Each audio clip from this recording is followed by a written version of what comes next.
Well, welcome, my friends, to the Confused Breakfast, the podcast where we hit pause on the chaos of today and rewind to a simpler time when it wasn't about convenience, it was about the experience, man. Experience, bruh. Remember the magic of a Friday night trip to the video rental store? Yeah, cuz. Wandering the aisles and making the big decision on what movie was coming home with you. I said forget about it, cuz.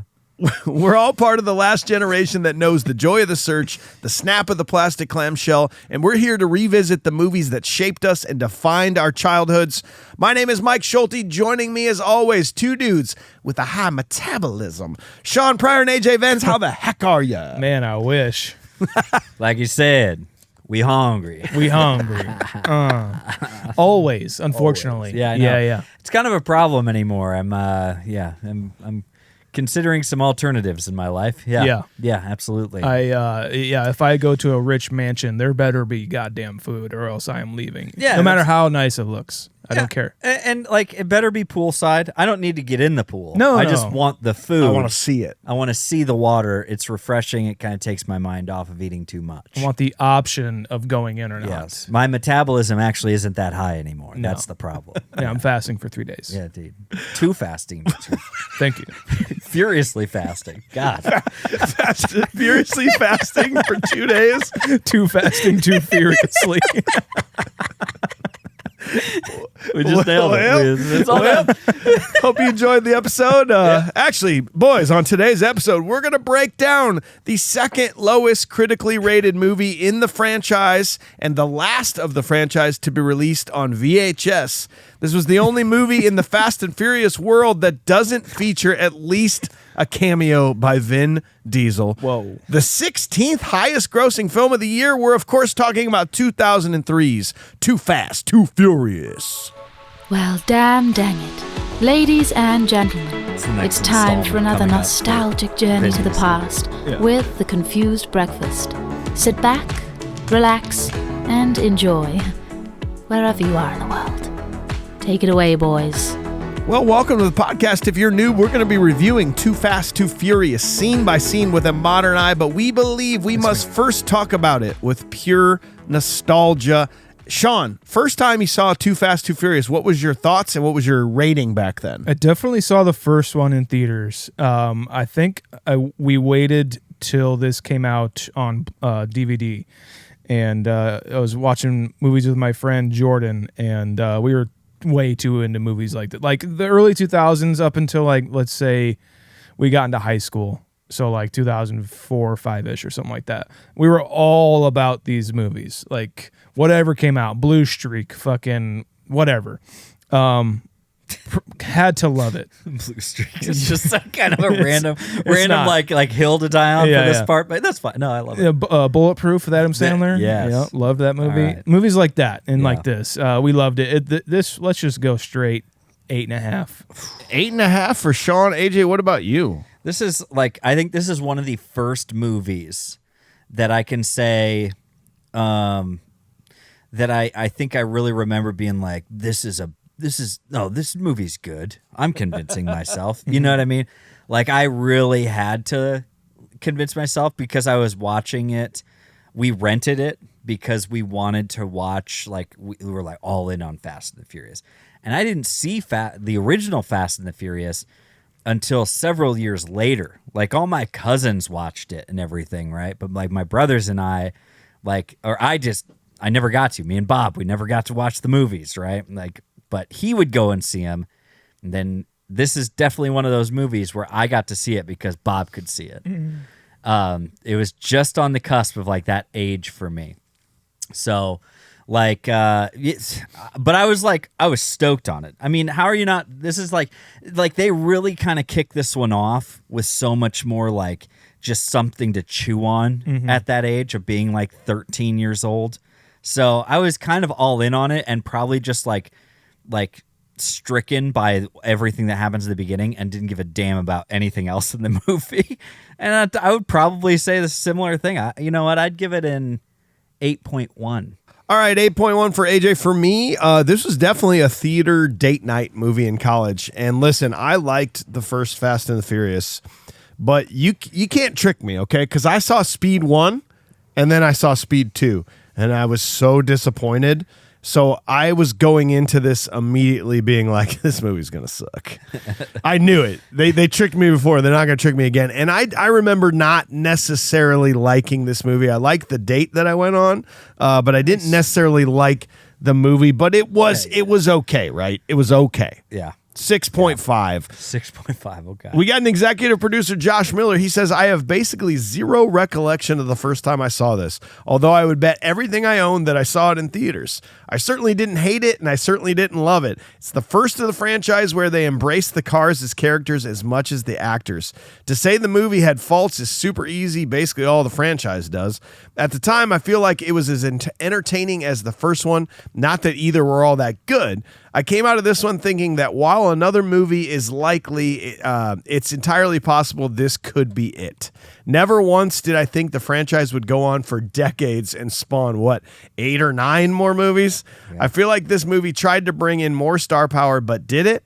It was wild that we only got one returning cast member of real relevance and a ton of new characters that managed to make it through the series. Overall, keep this short, nostalgically a 5.5 for Josh. Mm-hmm. So as a group, guys, we are a 7.15, and on the nostalgic meter of everything we've done, that falls in all alone at number 97. We do think that National Treasure is a better movie than this nostalgically. Yeah. But we do believe that this is better than Basketball nostalgically. Oh, okay. So, wow, that's surprising. But we're going to strip it all away because we don't care about nostalgia anymore. We're going to talk about modern day. We got to go to Sean to learn all the important details of the movie. Sean, what do you got? Hey, what's up? This is on Amazon Prime for free. Technically, in the middle of it's bookended by at the first part of the movie, you get like 3 to 4 minutes of ads. Dribble. Right. And then in the middle, you get another 10 minutes of ads. Right, so right. I don't know what the fuck's going on with Amazon Prime, but I'm not fucking happy.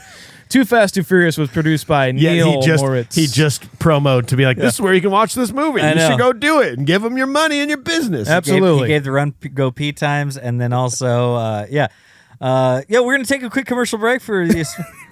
Go ahead. Yeah. Produced by Neil Moritz. Buy the Blu-ray, for Christ's sake. Come on.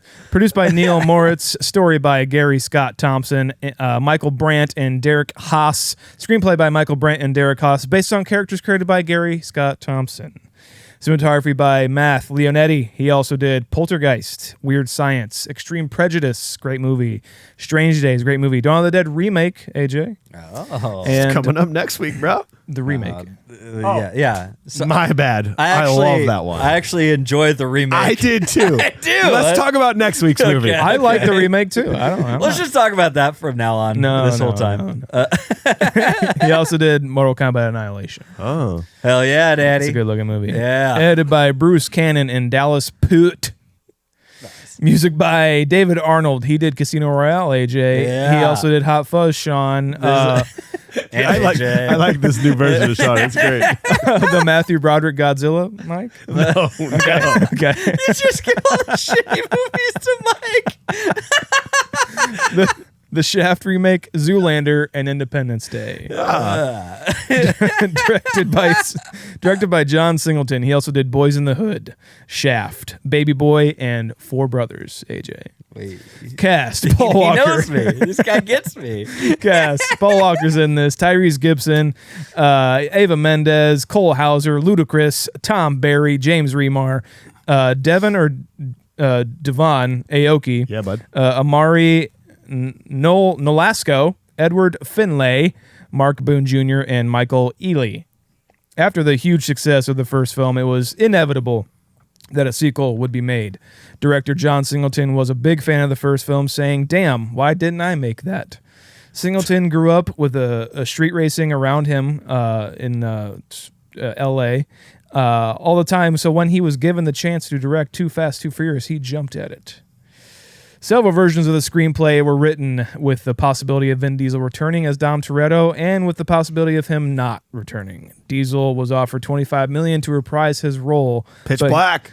But he was not satisfied with the quality of the script, so he passed to do Chronicles of Riddick. Oh, sorry. So was it? Oh, so he was given this role and he said no thanks Chronicles of Riddick is that's my game. sequel that I'm Good gonna do. job. Yeah, they're gonna pay Prequel. me.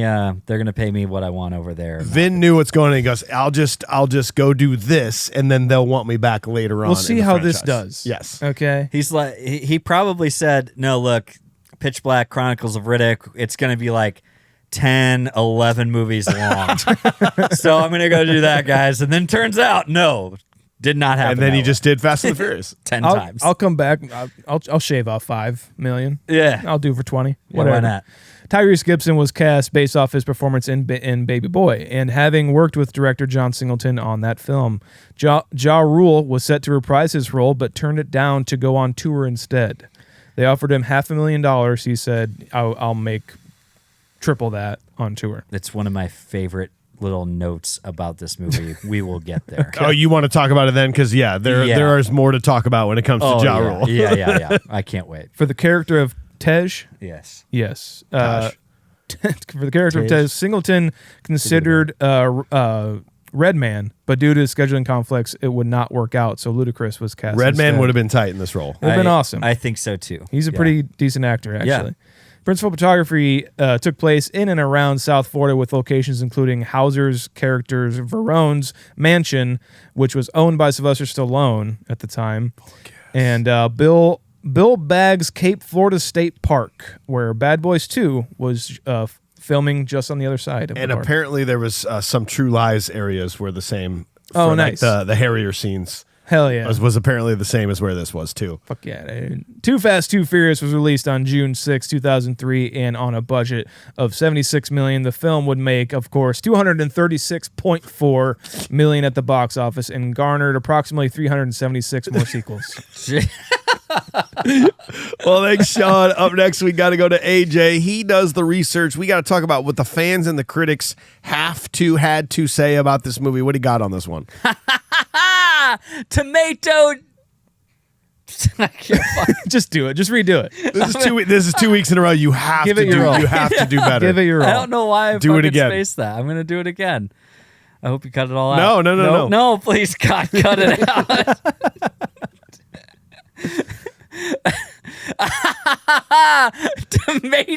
Tomato, son. It's the tomato meter. Yeah, cuz. Tomato meter, cuz. That's my bro over there. Tomato, cuz. That's good. You made up for last week. Thanks. You did good.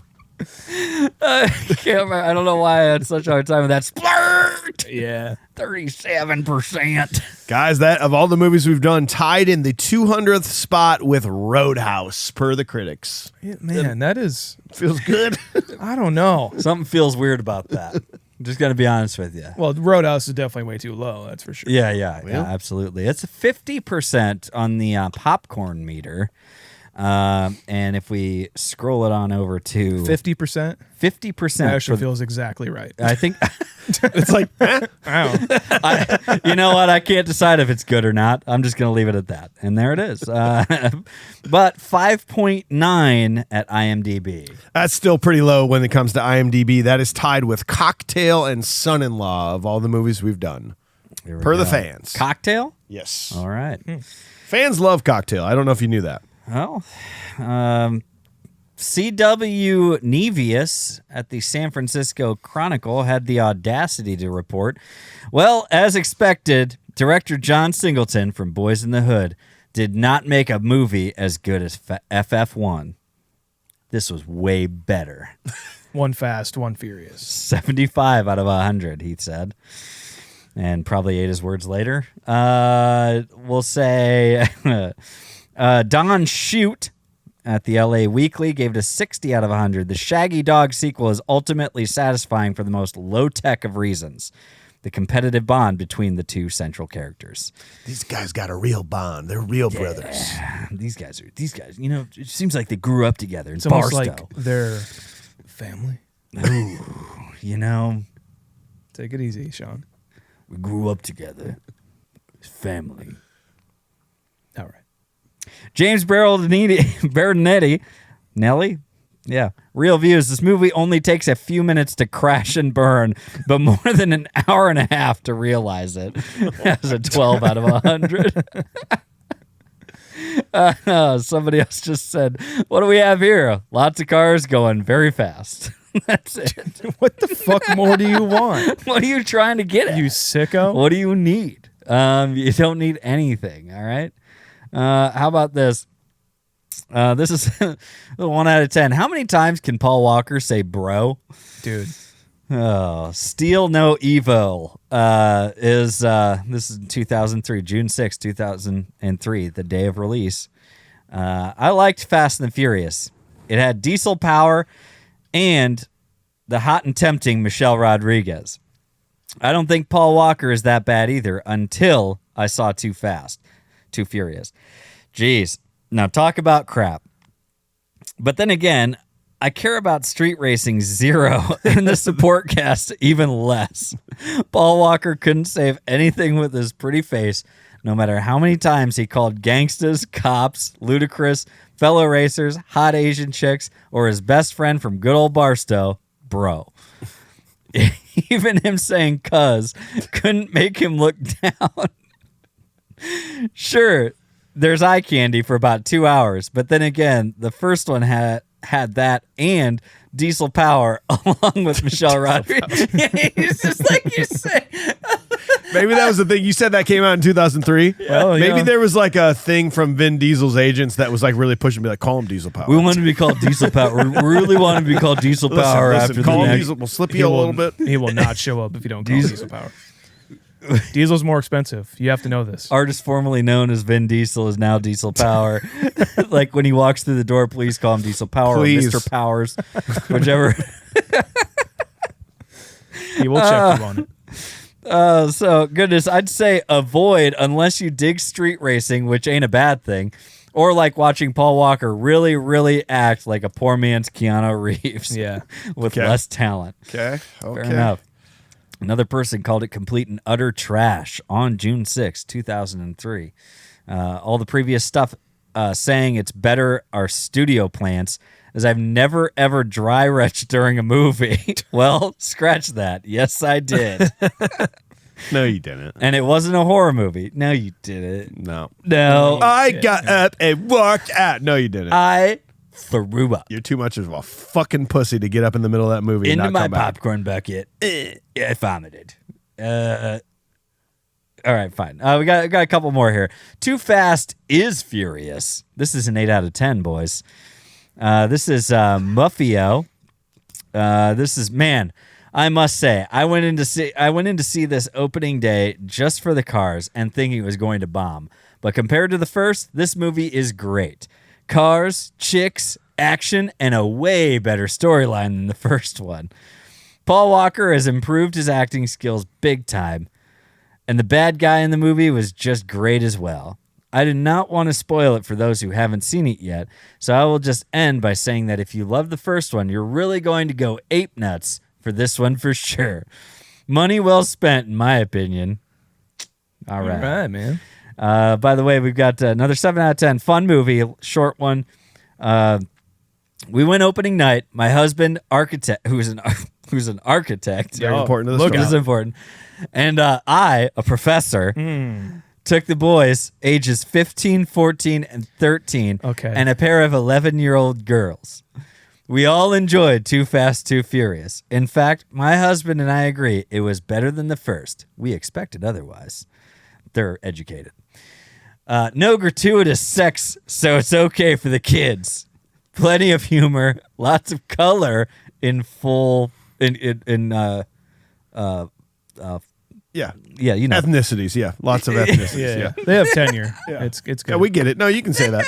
tenure. You know, the cultures are They represented. can talk about the colors. They can talk about that. Clever photography, a Miami Vice style plot, exciting driving and stunts, and a lot of fun. Okay. Huh? Hey, it was a good time. How about It was a good time for them. They had fun. You know, they're educated people. They just wanted to have a night out. They Just haven't had turn one our for a brains while. off for a minute. Like, stop with the math and the math.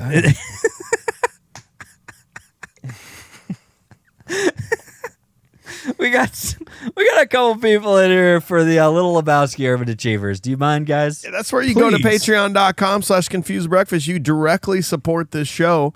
There's a lot of cool tiers. You get bonus episodes. You get to vote on upcoming movies. But if you hit that top tier, that Little Lebowski, you get to review the movie with us. Get your name read on there. Get your review read on there. Who do we got today? Here we go. We've got Miss Kana Wilson. Yeah.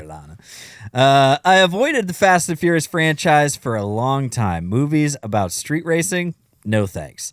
Then my friends brought me into a fast marathon, and I found out how wrong I was. Too Fast, Too Furious, when it was still mildly about street racing, and we hadn't started yelling psychics at the screen yet. Brian and Roman just doing their thing, racing for pink slips and taking down drug lords. What a fun time. Hit that NOS. Hell yeah, man. Yeah, I dog. agree. Derek for real says legend has it that Sean Pryor did the stare and drive on his now wife. No way. Not a chance. He's got a shift. He's got a manual. Like, there's no way. I'm telling you. But Derek for real taught me, so. Yeah. He's got like, you know how these cars have like the sponsor stickers on it? Sean has the same thing, except they're bumper stickers on the back. Yeah, they say same thing of they the say podcast. Horror movie quotes. Yeah, exactly. Some stupid bullshit. Yeah, it's the same thing. Same idea. Sean he appreciates the lesson and kids will call it Riz. It goddamn We call it worked. Riz, man. That's all we got there. Well, boys, the year is 2003. Your frosted tips are glistening in the Miami sun. Your puka shell necklace is freshly bleached. And your Mitsubishi has enough neon to legally qualify as a rave. You've just watched The Fast and the Furious and thought, hey, I like that movie. But what if we took out Vin Diesel and replaced him with more friendship, more Tyrese, and more gratuitous shirtlessness? Nice. This movie is a lawless fever dream where the FBI says, hey, that guy we fired for being a criminal, let's give him a job and some NOS. It's got ejector seats, rat-based torture, and a crime lord who throws house parties like he's trying to impress MTV's Cribs. So grab your flip phone, pull on your low-rise jeans, and crank that ludicrous track to 11. We're diving into a movie that redefined the word plot and replaced it with vroom-vroom noises and a slightly bit of homoerotic tension. Here we go. Too Fast, Too Furious. So scene 1, ex-cop Brian O'Connor is on the run and eventually lands in Miami, Florida, where he becomes a local racing legend and befriends Tej Parker. During a late-night street race, Tej caused Brian in on the last-minute racer to replace a no-show. Brian dominates the race, winning against Slapjack, Suki, and Orange Julius with a bridge-jumping stunt. Just as he's celebrating his win, the Miami police arrive and give chase. Brian's caught when the U.S. Customs deploys a grappling ESD device to disable his skyline. You know it's a sequel when the logo who produced the movie or is distributing it turns into something from the movie. Of course. And this one turns into a rim. Yeah. Good. We're there. I'll tell you what, if you Thank got kids, God. guys, this is the wrong movie to watch when you're waiting late at night for everybody to go to bed and you got it turned down a little bit. The sound effects in this intro were just mind-numbingly loud. Yeah.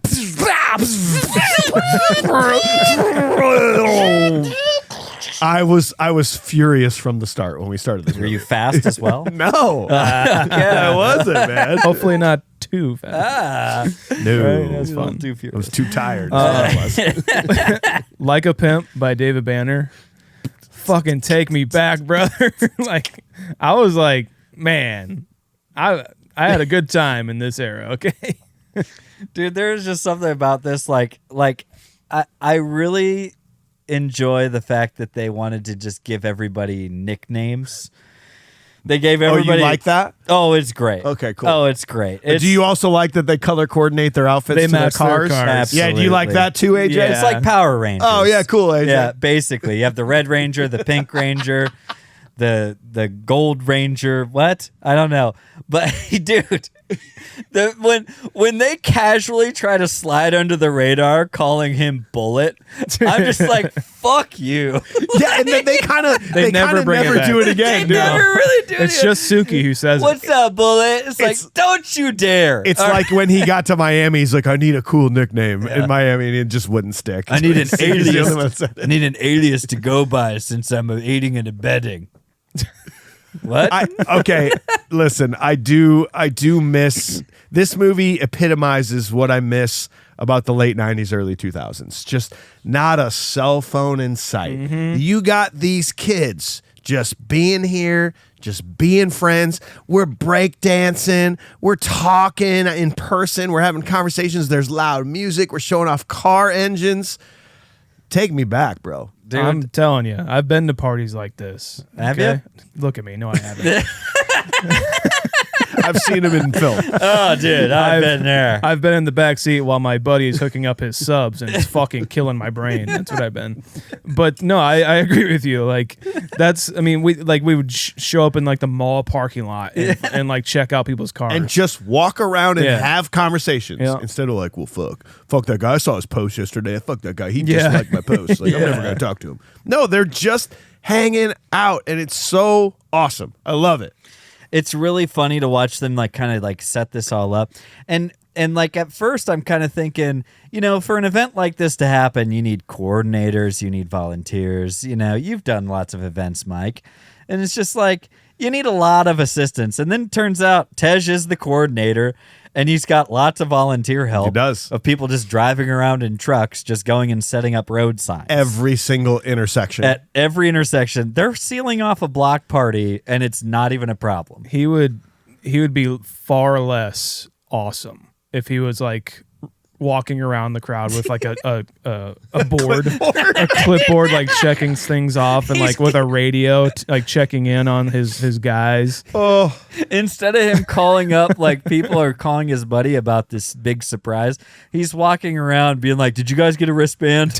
hey, Hey, they I didn't don't see pay any for wristbands Let here. me see your hand. Is it marked? Are you 21? You can't get any. You can't get anything from the keg if you don't have a wristband. Okay." Even when he's telling people to back up for the start of the race, it was kind of uncool. It's like, kind of uncool. Like, Wow, Dad. Ugh. If I wanted to fucking be parented, I'd stay home tonight. Jeez. Jesus Christ! I didn't know we were at the church get together here. God, Luda. Potluck. Ugh. let's talk about Luda though, Luda. because like, you chime in and help me out if I got this right. Ja Rule being in the first one and having a terrible non-huge role in the first one. Monica Minaj. It's not how you stand by your car. It's how you race your car. It's like, no shit.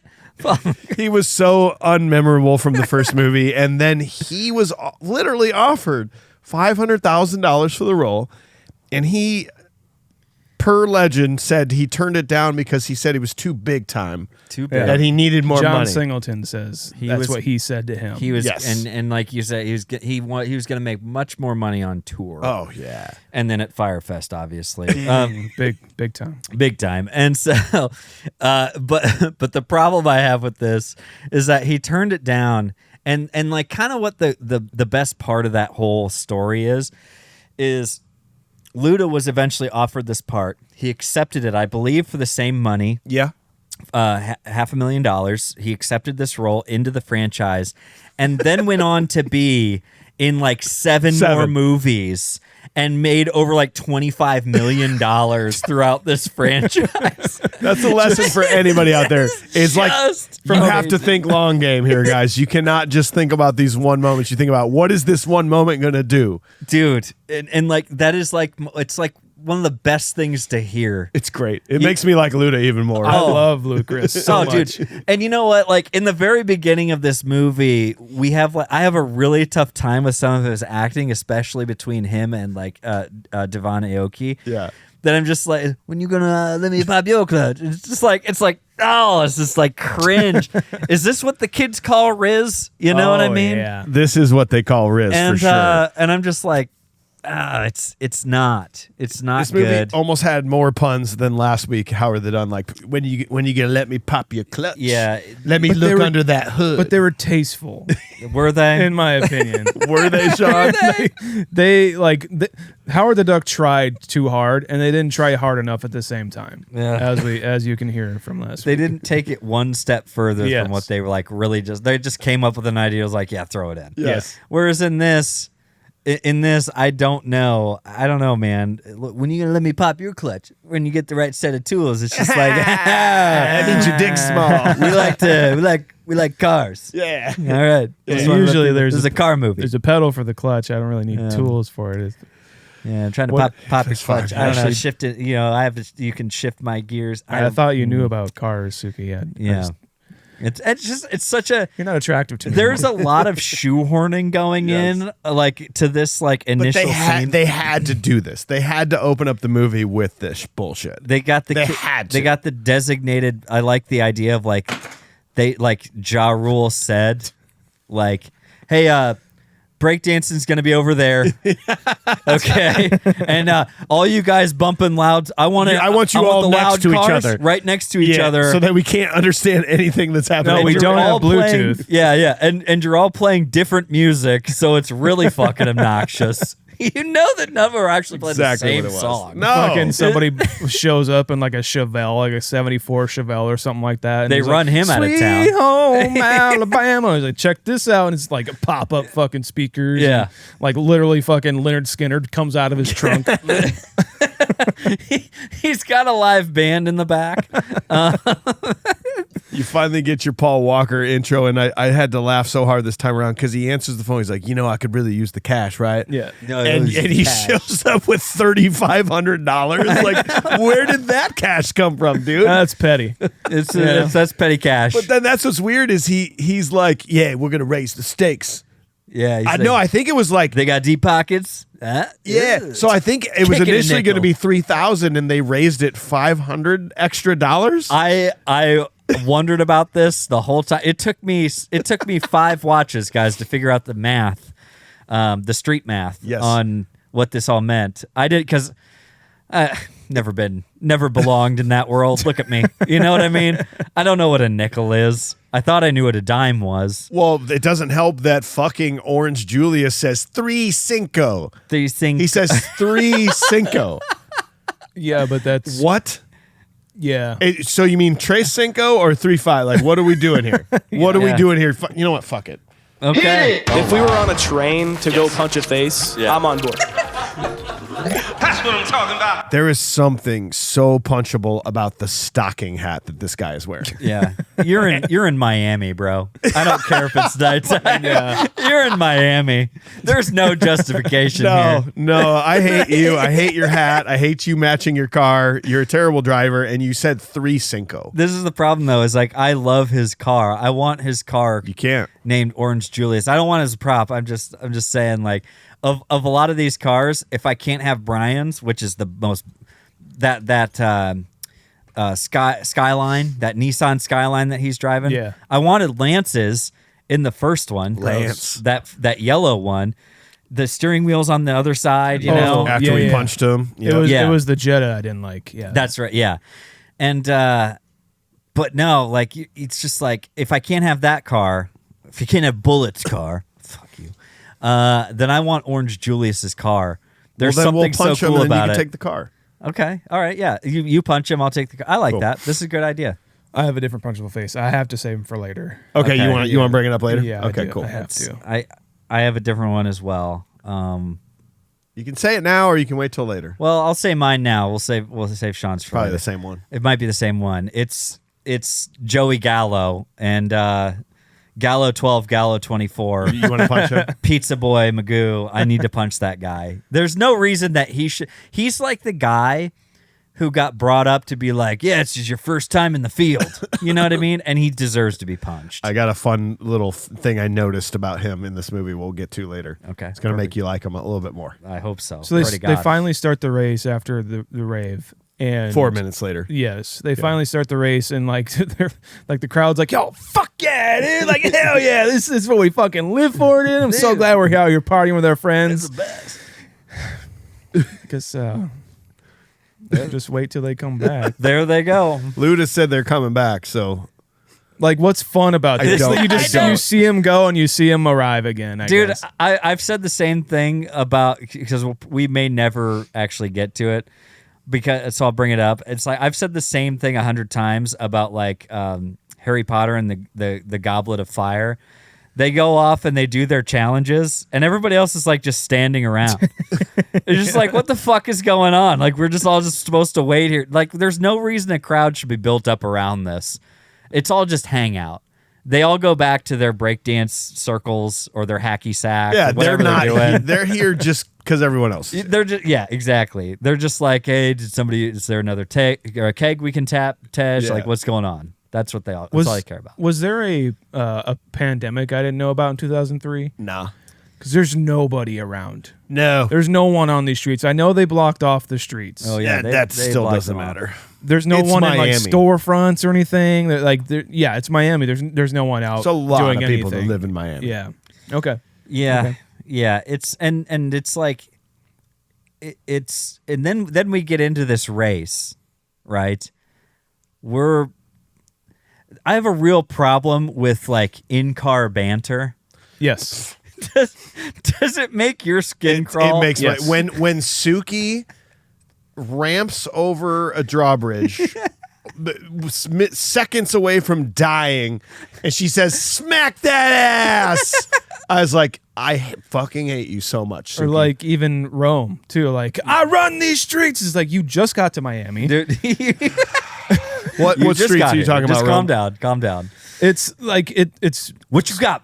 yes. It's always that. It's always like, well, you can't get me. Oh no, I'm the best. I'm the best. Like that. Or like, yeah, you did that too late. Paul Walker's character. What you obviously. got, man? What you got? Paul What Walker, you you got? know, he's very he's more humble than anybody else. Like, yeah, you did that too late. Oops, By the way, someone explained to me how the fuck Nas works, because I don't understand how every one of these movies, like, you did it too early or you did it too late. If you have two cars like soon, this, Junior. here's a car, here's a car. They're both going the same speed. Let's say Nas lasts 10 seconds. If this car pushes it and it lasts 10 seconds and then this car pushes it and it lasts 10 seconds, we're going to end up in the same spot, right? Yeah. yeah. What Yeah. the fuck does it have to do with when you push it and when you don't push Well, I'll it? tell you. know. I'll tell you actually, Mike. God. So what happens is, see if somebody just pushes one NOS button. Oh, because there's two. Yeah. But see, there's two. So if you push both NOS buttons at the same time, it's like doubling down. So it's like But you super can only go NOS. so fast, Yeah, though. you fucking idiot. It's like Duh. it's like in Super Mario Kart. Yeah. It's like when you get the red mushroom. Okay, Yeah. When you get the Right. super That's my mushroom, fault. you can keep hitting it. Yeah. my fault. You know what I mean? You get it now. I get it now. You, get You it good now? Yeah. I'm good now. Jesus Christ. All you have to do is hit both buttons at the same time, Mike, and that doubles up. All you have to do is speak it into existence that you did it too soon. Yes. and then you'll win You the gotta race. let yourself know. You do have that. You have to read you have to read the prompt card first and then it wills it into existence. Like Well, and the reason they're just saying goes, all these things while they're driving is because in like street races they do have flight logs. yeah. They've all got black boxes. They have to speak it out loud or else they'll kill their family. Yes. Like if we don't know exactly what happened during the race. And like in reality too, like you guys have been driving like at a big rainstorm or something like that, and like you're by yourself. You're not like, yeah, fuck you, rain. You know, you're just like, don't fucking do it. Don't. Okay. In fact, you turn your radio down, just like shit. I gotta Yes. concentrate. Yeah. It's like, oh, I need to see better. I better turn this down. Yes. You know, everybody has that moment. Can someone explain to me why Suki's the dumbest person on the face of the earth? That she lost the race. She came in second place, almost died, has terrible car damage from ramping it, and it's like, yeah, I did it. God, what a rush. What a rush. She lost the fucking race, lost $3,500 and has car damage. She's like, yeah, Well, hey, man. I did it. So, you know what? Is it because She- girls usually don't finish the race? I she mean, she earned- knew she wouldn't win. Well, She's yeah. a girl. It's pretty rare. Is that what that is? Unfortunately, from what I hear, it's pretty rare for women to finish. Yes. Yeah. It's unfortunate, but it's apparently the hard truth. Yeah. And no matter how much NOS. So Yeah, she's just no happy matter- to get to the finish line. Yeah, exactly. There's only, She they just- only have one button. not she even might two. she might have her front end destroyed, but at least she got there, right? Yeah. At least she finished. And Yeah. I think that's the joke that Tej makes. No. No? Okay. No. I do agree with you that it's like, why are you so stoked? And you know what, Mike? I think if we take this back to the first one, she took the respect. That's more important to some people. Yeah, that's you right. know? Yeah. Brian can confirm. And No. I'll take $3,500 over respect any day. I would agree with that. Yeah. And it makes me think that like she got some sort of. Do they say at some point winner take all? No, but he goes, here you go, over $10,000. Right. Which It's means that's at least 3 shares of the money. That's $1,400 is what it should be. Yes. If there's 4 racers at $3,500, that's $1,400. And he says over 10,000. It's like, no, you should be saying just shy he might of 15. be speaking profit. He might be like, here's like, if you bet on DraftKings, you could use code confused. Right. You get the amount you minus your bet. Okay. Okay. Yeah. Well, Good job. I'm just saying. Do you think there's DraftKings for these street Yes, races? there definitely is. Nowadays, you can bet on anything. Oh, dude. Oh, fucking Bullet just pulled in. I'm fucking going all in on Bullet. I'm all in on Bullet. Well, speaking of Tej too, he's like, yeah, I got my special surprise for everybody tonight. It's gonna be so sick. He, first of all, he does draw up the bridge, and when Paul Walker notices it, he's like, bridge. I'm like, no shit. Thanks. He does this a lot in this movie. I will point it out as it Context. goes. Yes, just so you know, Exposition. that is a bridge. But like he pulls it, the bridge is gonna come up, and it's like, yeah, the special surprise is I'm gonna murder all of them. I'm gonna kill 4 drivers. You didn't tell them? You ever seen Maximum Overdrive? Let's fucking do that. You know how low these motherfuckers sit? Guys, know. we started Make You Cry July with a drawbridge, and we're ending it with a drawbridge. How did we do that? We know what we're doing. So good. We know what we're doing. Okay, we're professionals. Oh my god! And then both movies start with a drawbridge. Holy Dude. shit.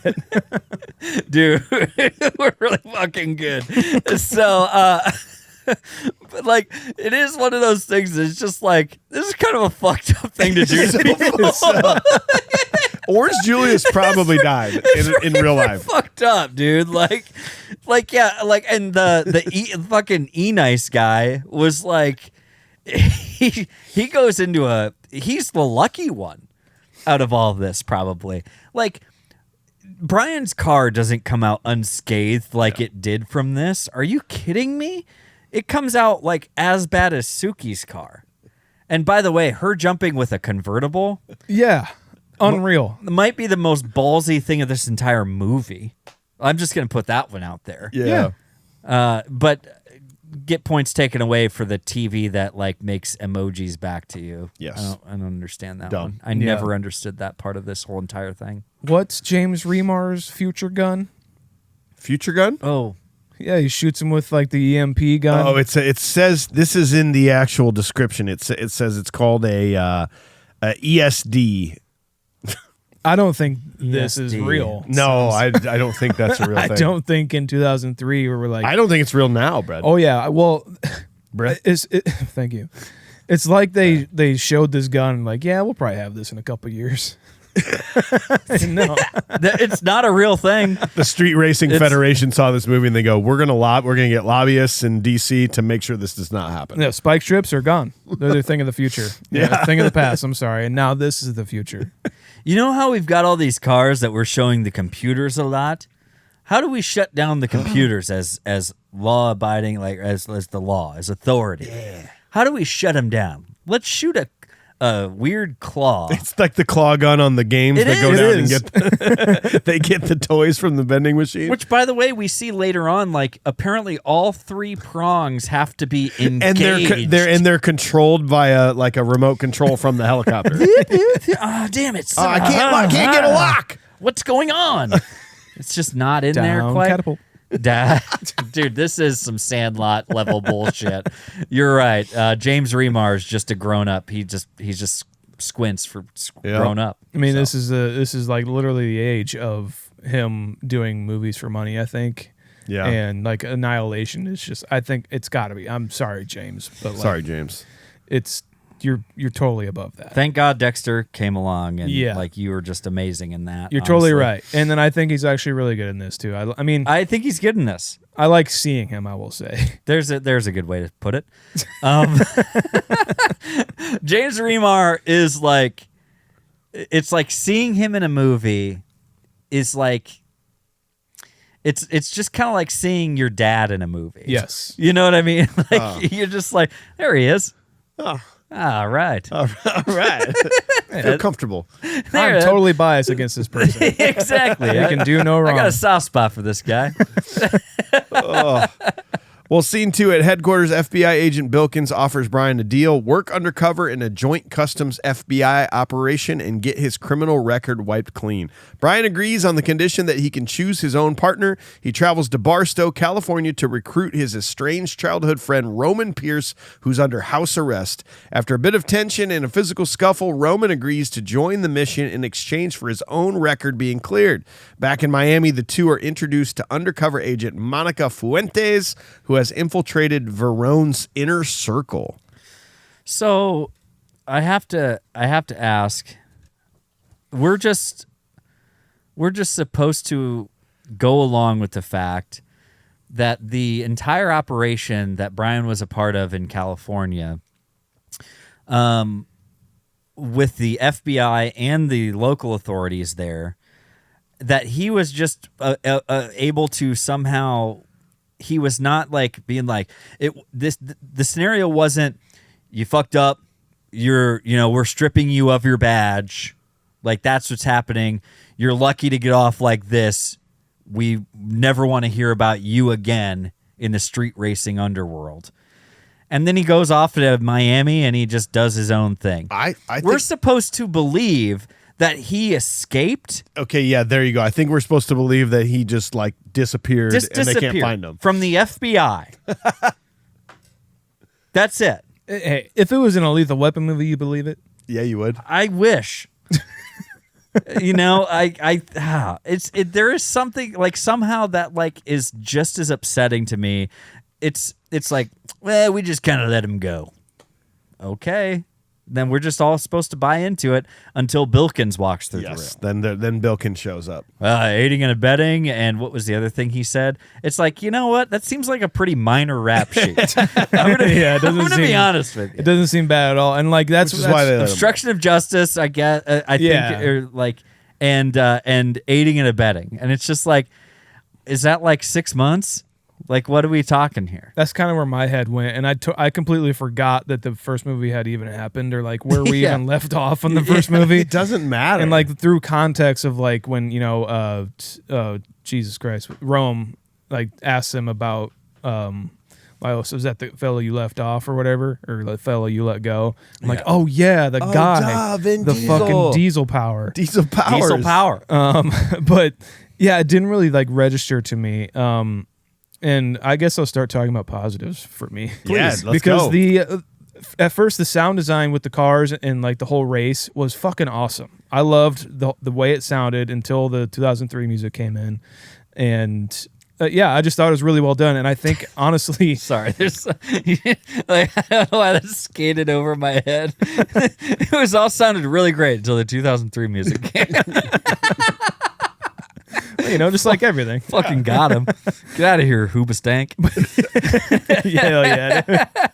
But I think honestly, I'll say right now that I think this movie's way better directed than the first movie. Damn, son. I think John Singleton directs the fuck out of this. Like all of the chase scenes, all of like the action scenes are super exciting to me, and I think he helms it very well and has a great vision of what he wants to do, and especially like immersing you into like being in the race, or like up, like if there's crashes going on, like you're in a car next to it happening or something. That's what it feels like, and like it's super intense, and I really appreciate the movie for that. I think it's important to note on that. I think you can do a lot more when you're talking about this kind of street racing rather than quarter mile at a time. Yeah, true. You know what I mean? Instead of a straight mile race, like we're turning, we're getting drawbridges. Didn't you say like when we did the first one, like the first sequence that's supposed to be like a 10-second car? Yeah, that whole sequence don't is like get the internet started like on that. 2.5 minutes or something. Don't get them started. Well, they're talking about they're showing each individual perspective over the course of the race. Individual perspective. There's the same moments in time throughout a time frame. Fuck off. If we had argued their point, they would say the opposite point that we're Correct. saying. It's just going to happen. But I do think that's a point to make note of. It's you can certainly do a lot more, but he does a great job. But it could have been done not as well as it was. Yeah, it's done pretty in an exciting manner. I have one gripe, and I think it's with just about every Fast and the Furious movie, even race car movie, my biggest gripe is always the fact that all you have to do, even though you're going like as fast as you can right now, shift again and you can go faster. Yeah. And that shit drives me nuts so much. Come on, Rome, what you got? Fuck. I have a 5-speed and I'm trying to get into 5th gear as soon as fucking possible. Exactly. How are they sitting there? Is that how race cars work? I truly don't know. I guess. don't Maybe think I so. just No, don't it's know.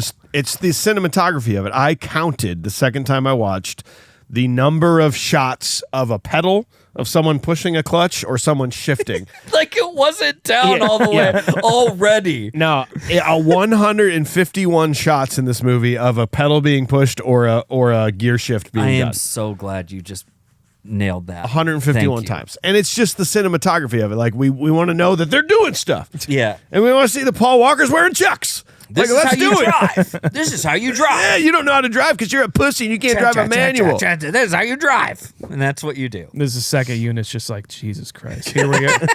Here we are again. Fucking, Second unit is just like, can I do something else? Or is this what you want? Huh? We need different angles of Paul Walker's it's chucks. just like action. Cut. And my knee popped. We got a knee pop. Can we reset? Yeah. We'll do one more time. All right. We got it. We got it. I do very much like Rome's. Was that the clutch? No, it was my knee. Excuse me, Oh, sorry. good. We don't need the sound from that. What popped? No. I do need some water, yeah. I'm kind of dehydrated. I do like Roman's intro here. I mean, it's very unbelievable that obviously a man on house arrest would be allowed to live in a mobile home that moves, because then that would be the thing moving around. Seems It counterintuitive. seems sort of counterintuitive. Like, I got one past him. Let's put all right, we're going to put the home base beacon in this mobile home. So what? He could just drive to the drugstore whenever he wants? Like, what's Yeah, going on? It makes no sense, but Just go it is get pretty McDonald's. great. It is pretty great having him do the demo derby and at least having this, like, Paul Walker being like, whatever happens here, just let it ride. Yeah. Like, because give us a little attention. Don't just make them be bros right off the bat. But Thank you. It's cool to have them have a little bit of attention and then forget about That it. was my note here. I'm like, a lesser movie could have just been like, Sup, cuz? Brian, what the fuck, man? I haven't seen you in forever, dude. Holy shit, let's be bros. I'm down with whatever I'll you help got. you in whatever's going on right now, I don't man. care what it is. I'm with you. And it's just like, Roman, you son of a bitch. No. Yeah, exactly. It's like, that's what it would have been. And it's just tension here, and they really feel like you have a past, or they have a They past. do. And it's not, we don't get much exposition like dumped on us like right away. We have to sit with them and learn about their past throughout the movie. Right. And I really appreciate that. It's good storytelling.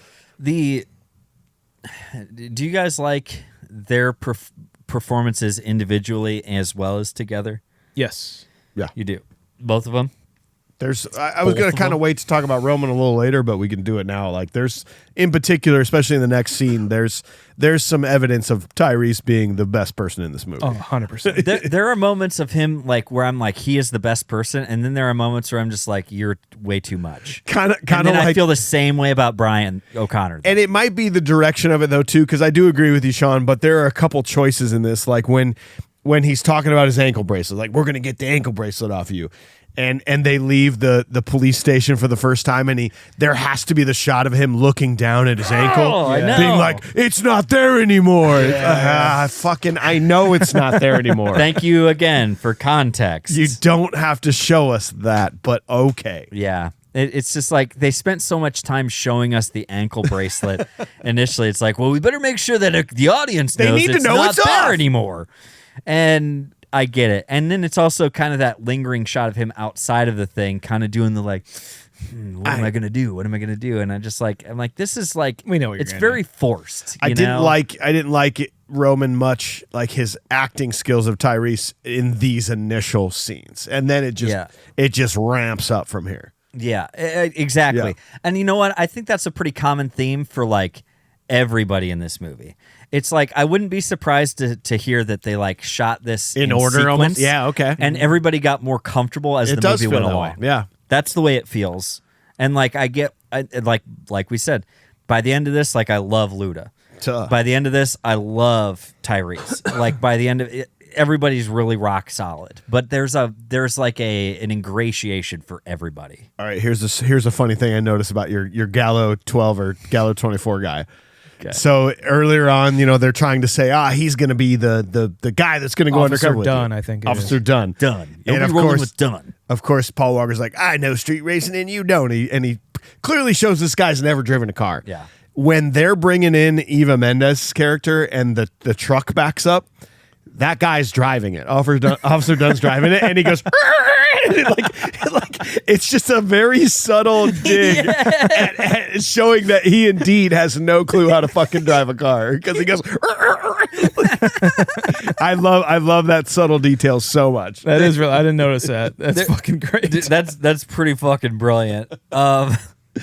I just love the fact that they're just like, you're going to be rolling with Agent Dunn here. And it's like, why? Because he's the only guy who looks of age with spiky hair. Yes. Yeah. Like that's he's got the baggy pants too? All right, cool. Because he's growing a soul patch currently. Like, what are we doing here? I should have had that in my intro. God damn. What? Puka shell necklaces, frosted tips, and fucking soul patches. Patches, daddy. And upside down, backwards fucking visors. Oakley sunglasses that go like way too far Yeah. by your ears. The shades, I mean, go. We'll get to Smash Mouth and Guy Fieri, who are driving the other, like some of the other drivers. We'll get to them. We'll that get is there. coming up, yes. Yeah, 100%. But no, I just like that guy is definitely.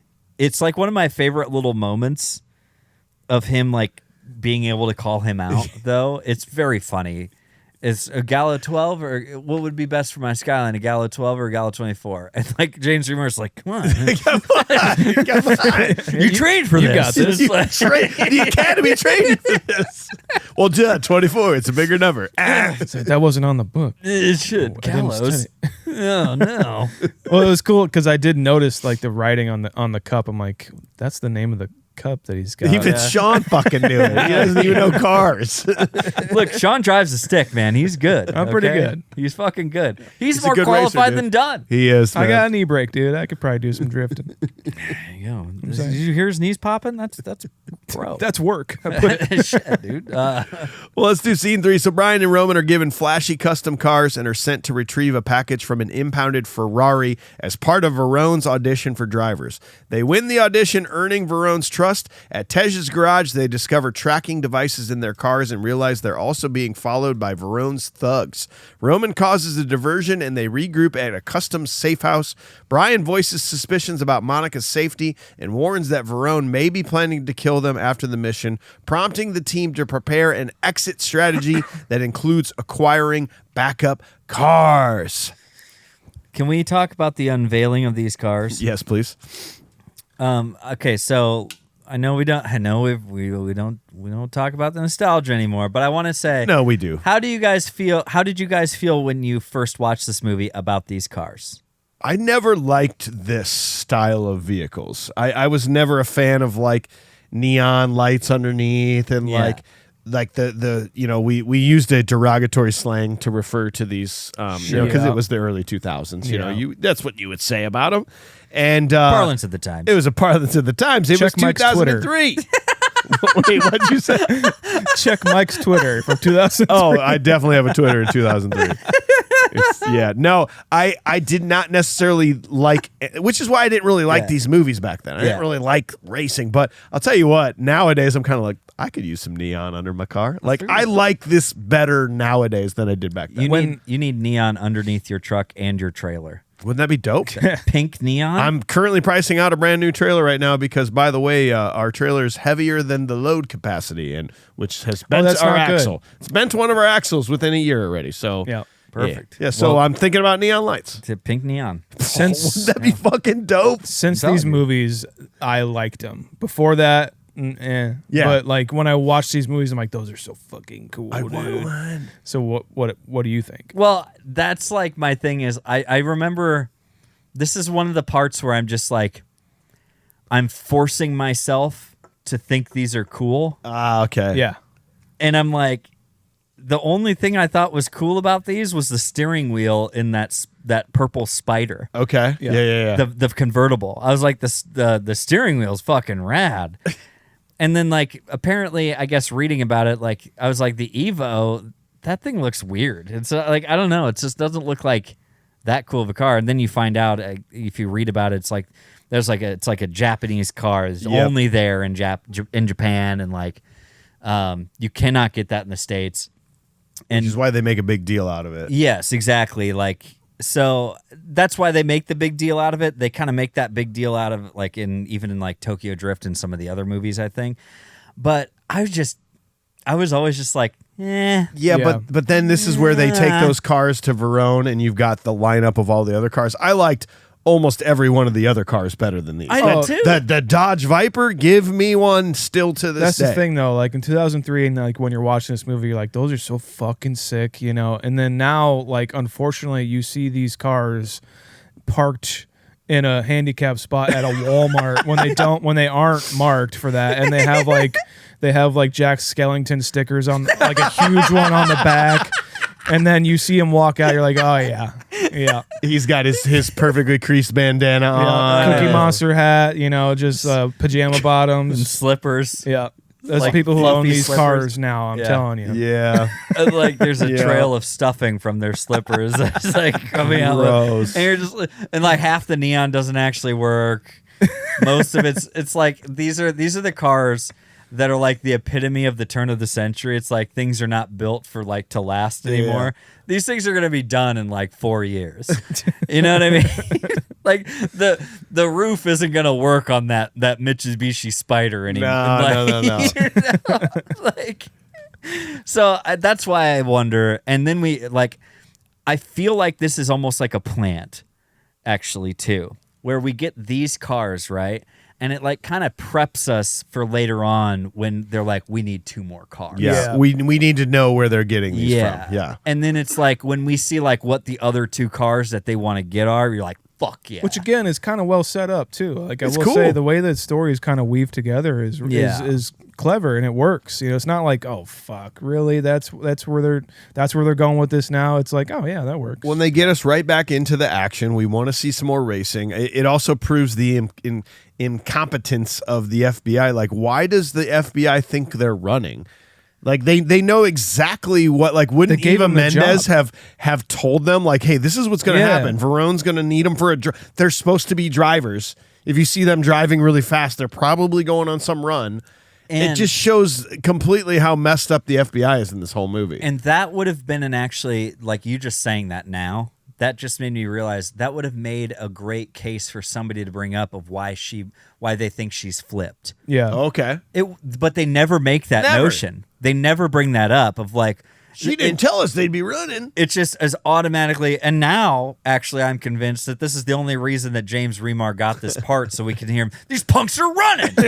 Yeah. It's just like, Hell no one yeah. else delivers a line like him. Great line. Like, those punks are running. I knew nobody it. else could have said that. And by the only thing he thinks throughout this entire movie is they're running. It's like 3 different times. Like, they're driving really fast, and they're fast cars we gave I them. knew it. I knew it.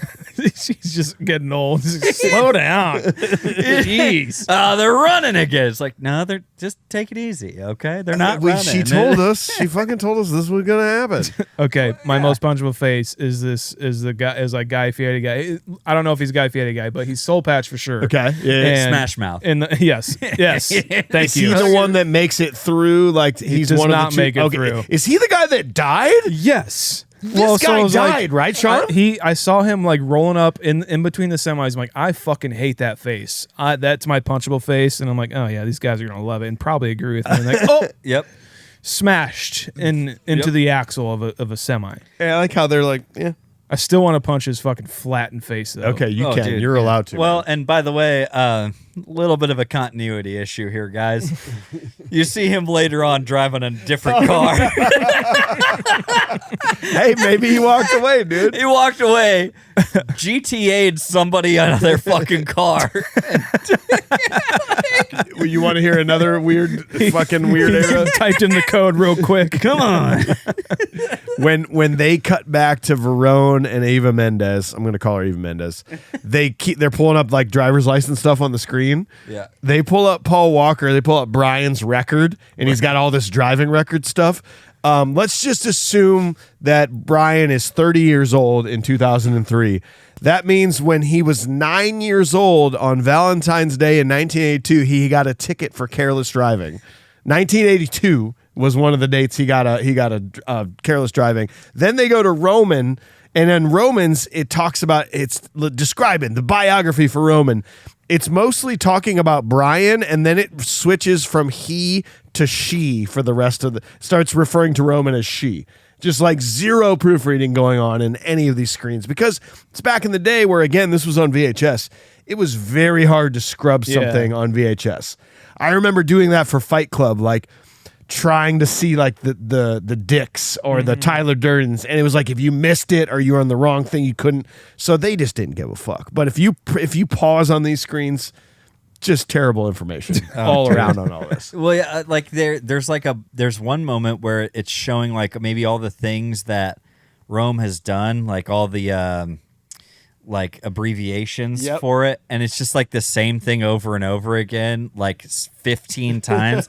You're like, if he did it 15 times, he would be in jail. Yes, he wouldn't be on house arrest. Murder, like violence. It's just like, he's just locked up. It's okay, guys.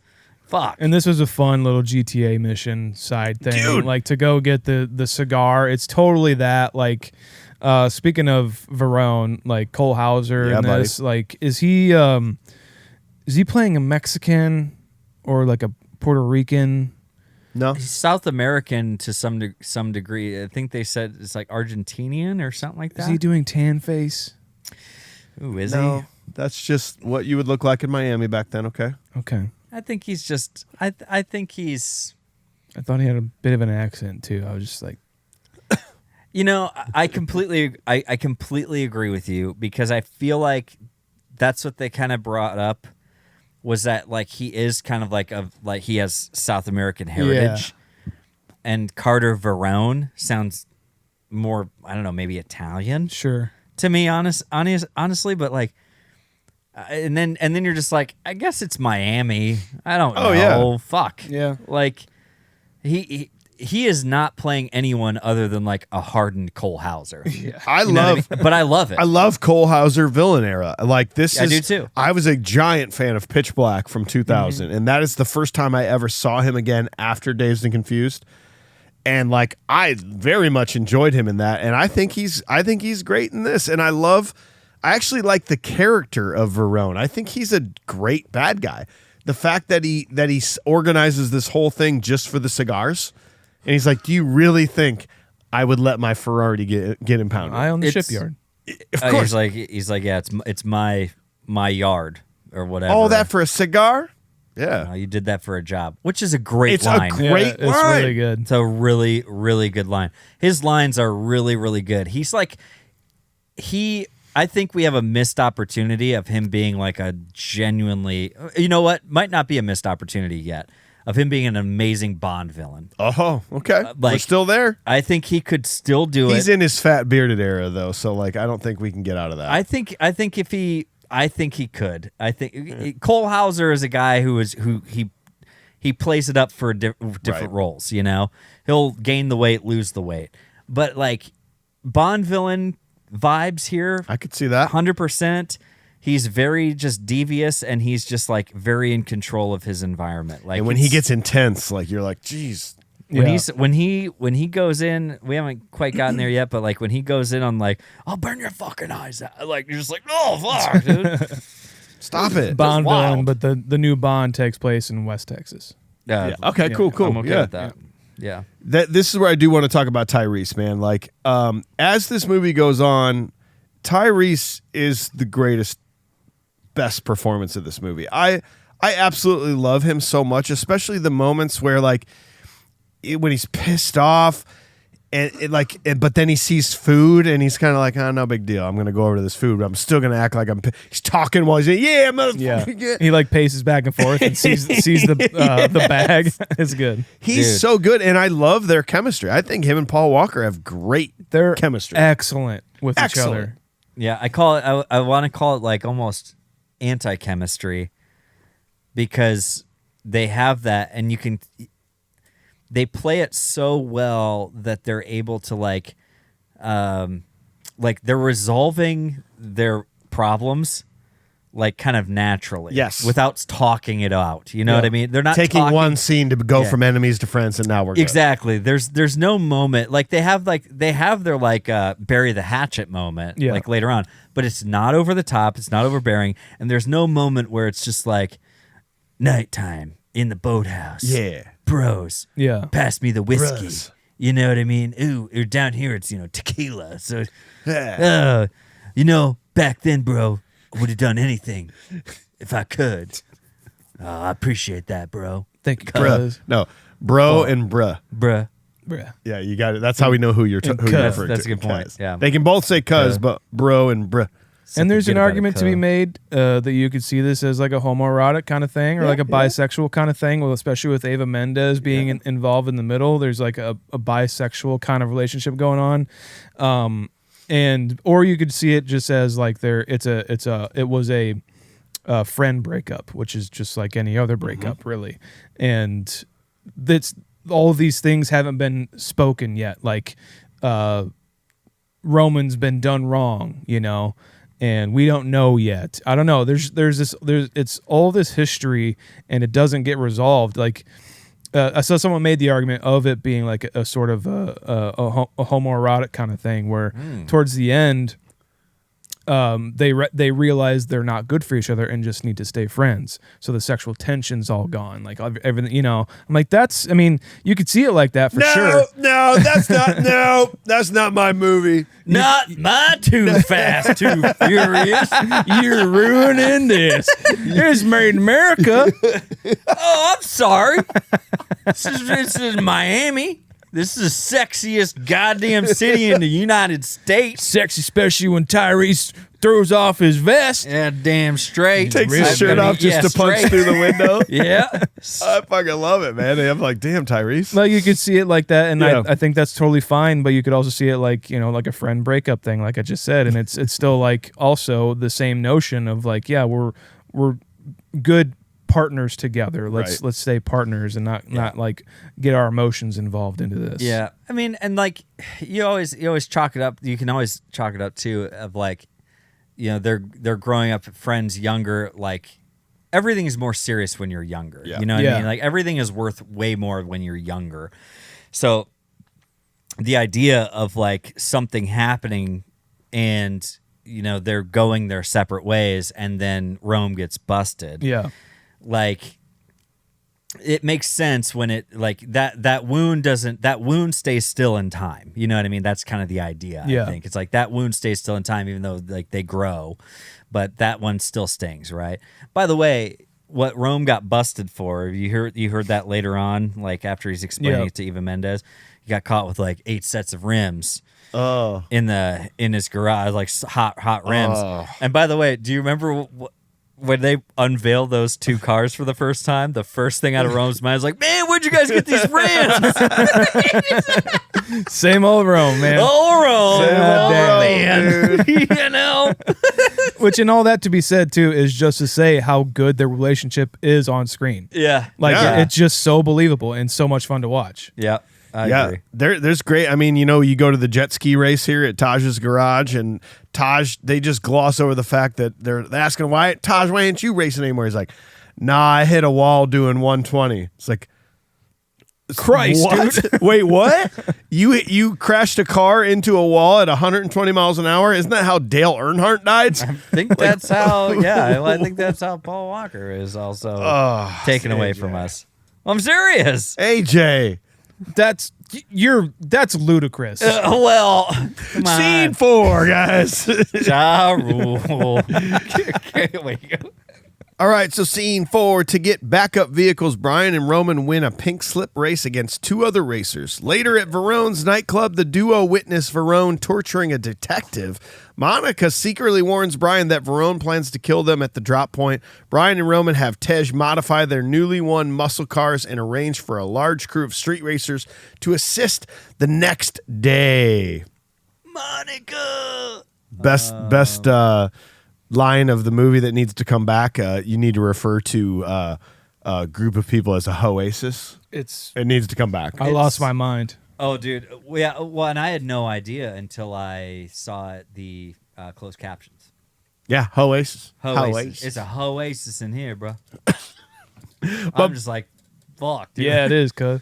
By the way, like when he walks in, it's an objectification fest all day for Roman Pierce. He walks in like they're doing the thing in his garage. They're doing the jet ski races. He's just like, oh, look, there's a lot of potential here. He's just like looking around, calling out chicks. He's like, I'll help you put that fire out. And then he walks up and Suki's like doing art. He's like, oh, I can't objectify you. You're doing art. Yeah. Got it. Okay, neat. Totally and then they different. Just move on. What do you think about this pink slip race, Delio? I mean, I know we need it as part of the plot, but this is more unrealistic than everyone surviving the drawbridge, in my opinion. Just the fact that that's how they're going to win and how they're going to lose, and it makes no sense to me. These cars are only are not going to beat these muscle cars. No, and they even admit it. Yeah. And by the way, like, what the hell is he? What kind of jargon is he speaking at this point? Yeah, that Yoki thing will snap a speedo in like 2 seconds flat. It's like, what are you talking about? The hell do you mean by that? Like, why are we talking about swimming underwear? And again, they're like, we're never going to beat these cars. So I got an idea. Use your NAS on the way back. Yeah. Is that different than using it on the way there? Isn't this, again, why not get out ahead? If you use it to go there, it's the same as using it on the way to go back. Yeah, it doesn't make you go faster in the long run. Ludacris is just like, you guys, all right, it's a tag race. First one down and back twice wins the race. And I've taken the liberty of calling the city planners and removing all civilian life for 3 miles in Taj each direction. Is the best, dude. It's all good. You guys are good for miles. Connected, no one man. around. He's connected. He is. Taj is the best. Yeah. Apparently. And he's got a new haircut, which is good. And what? Nothing. Okay. And he's like, I like how he's enforcing these rules that are made up by no one. Yeah. You know what I mean? Yeah. And So everyone's just agreeing to it. Everyone's just like, yeah, of course. It's like, but what if they didn't win? Is he going to be like, you got to hand over the keys? It's just like, well, I don't know. I don't know about that one. That's our friend. Yeah. Actually, we're living with Tej. Yeah, okay, Suki so lives. technically. Suki, we all live together. Here's there is Suki. a conflict of interest happening. Yeah. Right. Yep. He's like, oh, that goes for you too. And he's talking to Rome. But it's a very funny moment when he's just like, all chatter, all talk, just like, I got this. It's no issue. It's like he's going down, and then it's just that smile just wipes away. That sounds so badass. It Too. does. Like the sound design of that is fan-fucking-tastic. Guy looks over at him. He's just like, you're this fucking big to me. Like, it's so good. And this has been a busy day. Because is this the same day? This is the same day. And back in 2003, how do they know how to get a hold of these guys with the muscle cars? They're not friends. True. They don't have cell phones. Yeah, they're not friends on They Facebook. didn't exchange fucking MySpace pages. No. So how was this arranged? Ava took their licenses, but what's good's that gonna do? Like taking a peek at yeah, you're right. How the hell did they get a hold of each other? Email? They're on a newsletter together. Yeah. Muscle Car Weekly, the Verrone Street Racing Saturdays. Yeah. Verrone Limited is what it is, I think. Too Fast Forums. Yeah. Yeah. Too fast forums? Like forum? Too fast forum. Vrooms. It's so many different things you can do. Two forums. There's so much. Too fast. We're too fast for vrooms. Too fast for whom? For who? Dang. Dang, son. It's true. It's like, we're going to need to get in touch with some people. It's like, I know a couple guys. Oh, good. You got their number? No, I don't. No. So, okay, well, I guess we'll move on because that's all we can do. That's actually a pretty valid point. I mean, in hindsight, or like in the grand scheme of things, they have customs, this government agency at their disposal. They could have just said, doesn't matter how we got your number. Yeah. I guess. I guess. I'm really trying to help here, guys. But again, this is all the same day. They met Verrone earlier. They did that whole like cigar thing. Yep. And then they went to Tej's place to see the jet ski races. And then they saw him again or something. Yeah. Then they went back to him to Verrone. Then they went to this race. Now they're going. Now to the they're club. going to the fucking club at midnight. I know, and like that's the thing. Maybe that's the most unbelievable thing about this is it's like, yeah, we'll meet at the club at midnight tonight, and it's just like, ugh. Jeez. Can we do like 9 o'clock? Is that better? Can we do that? Ain't please? nobody go to the club at 9 o'clock. Nobody know. Dude. We need this place packed. Oh God, that sounds just like such a chore right now at 36 years old. Yes, it does. Really hoping to catch Conan tonight. Like it's my You never favorite. know. This could be his last thing. We don't know. Yeah. Dude, it's just like there's a really good host on SNL tonight. Like what? You got to watch it live, or else that's it. Yeah. You can't watch it again. I don't want to watch reruns. My TiVo's full. I enjoy seeing a little 'Cause Mark it's Boone 2003. Jr. here in this. Yeah. Like nice little scene. He plays a good part in this, but like who thought up this fucking rat idea? Because like this is the worst way to torture terrible. anybody. I hate this. This is what's going on here. This is the only thing I was like, fuck is this? Why are you doing that? It's a weird thing to order when you've got bottle service. Yeah. You know what I mean? It's just like, yeah, can I get one bottle of Dom? Let's see, will you get, let's see some, what's a good tequila, guys? This is Los Compadres. Can we add some just like can we get a rat in a bucket here? That'd be Can I great. get one of those buckets you normally put like beer in to take to a table when you order a bucket of beer? I need Oh, you one want of a those. bucket of beers? Okay, a bucket of beer. No. Just The bucket. I want the bucket. Okay. And what do you need the Ice in bucket it? No, for? no. What do you need? So what do you need the bucket for? This is my club. Bring me what I want. I don't know what you. I'll bring you a bucket. I guess I'll bring you a bucket. That's all I can do. Could have just asked for the rat. We Jesus. got rats. There's rats everywhere. It's Miami. Okay. Get it? And it's like symbology of like Symbology. all these rats in the room right now. You get it, dude? Man. It's a rat eating on another rat. Get it? So listen, every person in the room at the time when the rat comes out is a rat. And that's how you know who's a rat in this movie. Everyone who's got it, it's like shows up with an X. Everybody So who anyways, looks at The the rat Departed. is a rat. Yeah. Yeah. Fucking rat. Rat and it's gnawing, biting. Can we talk about Ava Mendes? Fuck We yeah, can. She's good. Yeah. She does a good job in this movie. Yeah. All right. She is. Just be careful to not get into trouble. What I'm going to say here. So yeah, she's good at this. She's good a at part the role. of this movie.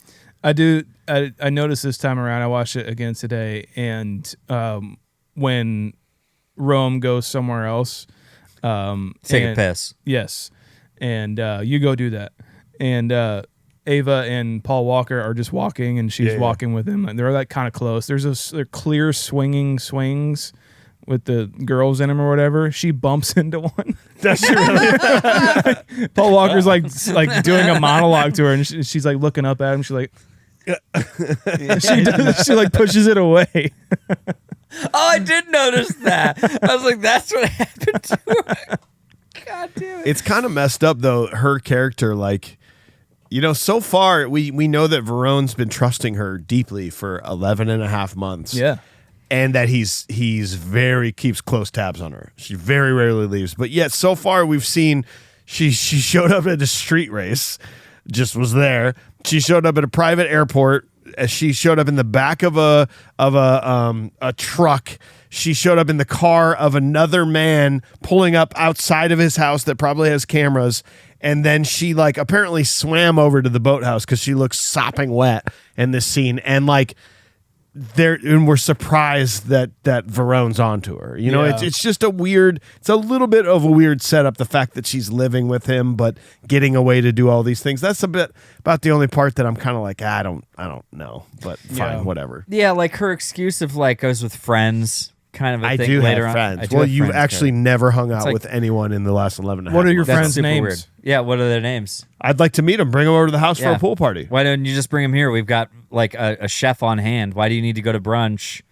Just bringing them all here. It's basically a resort. What'd you have for brunch? What'd you have? Did you have your usual, or did you get what I know you had? What's your usual? And don't be wrong. Don't be wrong. Okay. Salmon eggs Benedict. I get it with melon on the Obviously. side. That's what I always not get. hash browns. Love Got it. it.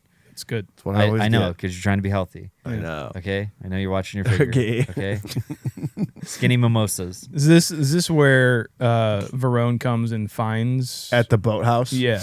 Yeah, this is right before this is the most unnecessary scene in the movie when they go back to Tej's garage and they're all playing cards and freestyle rapping and getting a royal flush. Oh yeah. And the literally the most nonsense scene of this entire movie. But yes, then they move on to that. Okay, to the boathouse. cool. Oh, good. But then even this too, I'm just like this kind of even didn't need to be here. Like she shows up. Did she show up or did she stay? No, she showed up. Because she like swam. She looks sopping wet. That's what it is. Just like she just went for a casual swim in her jean shorts. And If I start a boat, he'll know. I have to go covert. Oh my God. like, yeah, it's like the fact of the matter is, Rome knows these people he's going to hire for a job and has them immediately followed by his two guys. So the fact of the matter that she's not followed by anybody. But she was. Well, no, but she wasn't. She wasn't followed there, technically. They went there. I don't know. They seem to be looking for something. They were... And then Verrone shows up. Like, there's no reason they would be there without looking for her. So that was my note. Where'd you go this morning? Because that's why he then later, she's by the pool. Where'd you go this morning? Yeah, because she's like, they're going to kill you, Brian. Like, give me a kiss quick and we can get this out of the way. But still, they're going to kill And you. then we'll never have any sort of... No, nothing. And like, seriously, like... completely asexual. Tyrese and Paul might have more sexual tension. They than might. But Verrone shows up and the goons show up, obviously, and I'm just like, what is this? Yes. It's, I mean, like, that kind of makes sense, I guess, if they do suspect something and they're kind of following Guarantee. her. She left that morning. Verrone said, where the fuck is she? Sends the goons out. And he had a suspicion that she was going to Paul Walker's because he saw them touching the night before in the club. See that, like, but she says, like, very, very confidently, like, they don't know where I'm. They don't know Then where why I'm at. does Like, the why, one they couldn't goon have followed me? Why here. does the one goon be like, stay out here, and he goes inside his place to look and see what's happening in there?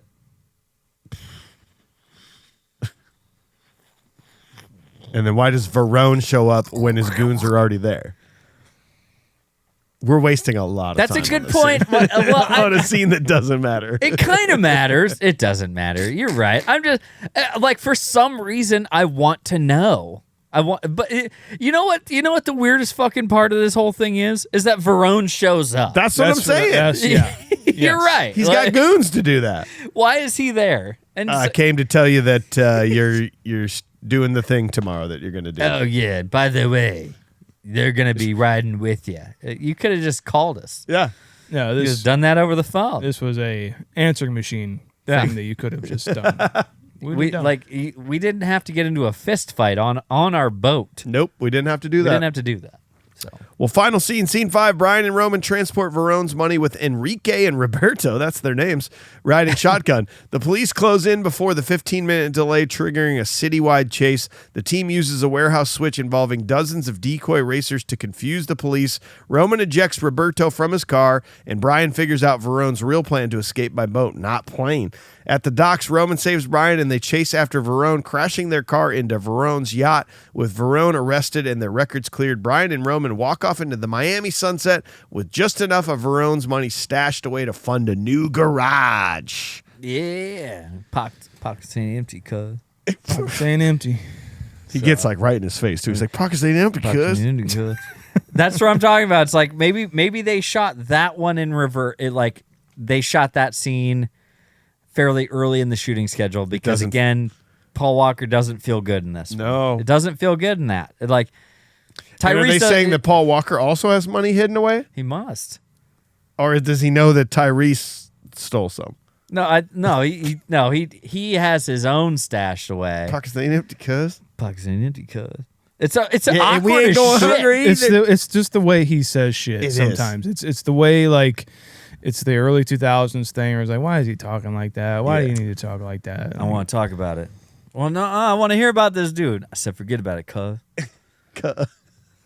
It is. It's not like Paul. Unfortunately, Paul Walker is very white, and it just doesn't sound good coming from him. It just doesn't. He can be Cali boy all he wants to be, but unfortunately, it just doesn't hit. He feels like a Midwest guy trying to be that. Which is basically what happened. He's just gone to Miami to tell us how many times you've cringed with us just imitating him doing it. Yeah. Please. Yeah. Dude, this guy's from Missouri. And he just happens to be that's it. I do feel like they should have addressed more the damage that this whole crew of race car drivers inflicts upon the police department and the FBI and the customs. These big ass trucks that come out and completely plow through police cars. Yeah. That's no big deal. Are you talking about the diversion when they get to the thing? It's a cool shot because those are all cars and they had to coordinate and that. It's a cool plan. It's a great plan. I mean, I expected it, but I was like, oh, that's cool that everyone their culture is coming back at them, right? And that's a nice thing. It's a nice touch because it brings us back around to because if you think about it, as much as number one was about the heist stuff, it was still a lot about street racing. There was still a lot of street race a lot of talk about engines and In this, it's a heist movie. It's like a undercover movie. Yes. Buddy cop undercover movie is what this one really is. So they really did need to bring this back around, bring back around the race culture, I think. They do a good job, but you're 100% right. It's like every single person who might get caught is going away. Yeah. Mm-hmm. This is hardcore aiding and abetting for this. It would be a nightmare for the FBI and customs to have to go in and be like, oh yeah, these guys are okay. Because that's the only way that Tej and Suki got away. Correct. Yeah. You owe me, Brian. You owe me. Oh, you're talking to Brian, the guy we're looking for? Yeah, No. No. It's a different Brian. No. What does he owe you for? Some money for a tune-up. Tune-up. Yeah, tune-up. Oh, he lost the jet ski race yesterday. He forgot his wallet when we went into Burger King the other day. Yep. And I'm trying to cover for him today. Yep. You're good. Thanks. Yep. That's all we Brian Stentelman. Yep. I just don't That's his name. When they're sitting there and I know my tags are a little out of date. Just like in reality, what would have guys? I know my tags are. Oh my god! Yeah. Oh yeah. They're waving at the helicopter like they're getting tackled. They're getting fucking just bombarded on. Oh, and even Suki is. She's getting the full length of this. You commit a crime, you get your ass beat. Yeah. Commit the crime, do the time, bro. That's just how it is in America. That's just how it is. I used to always hate these two bad guys, Enrique and Roberto. Yeah. But I kind of start to feel bad for them at the end because I think they really have a change of heart on these guys. I do too, yeah. And I like how they're having these interactions and they're like, dude, you're a good driver, man. Mm-hmm. You know why it works, Mike? Why? Because they're in the same car together. And when you're talking to nobody, it feels really forced and bullshit. But no, he looks over, he's like, you're a good driver, bro. Thanks, bro. Thanks, bro. Thanks, dude. I own these streets. Actually, it makes sense when I'm talking to somebody now. It feels a lot better when I do that. It feels better when I say it to someone. Yeah. But it's also pretty ridiculous that they do the ejecto-ceto cuz, and then he literally reports back to Brian. Brian, don't worry. I just did the ejection seat to Roberto here. It's cool. He went flying out of the car. He's not in the car anymore. Go ahead and do it on your end too. He's like, thanks, bro. You didn't hear any of that? Cool, You didn't catch man. any of that, did you? Oh yeah, you're Spanish. You can't understand English. Cool. You get the Shamrock Shake yet?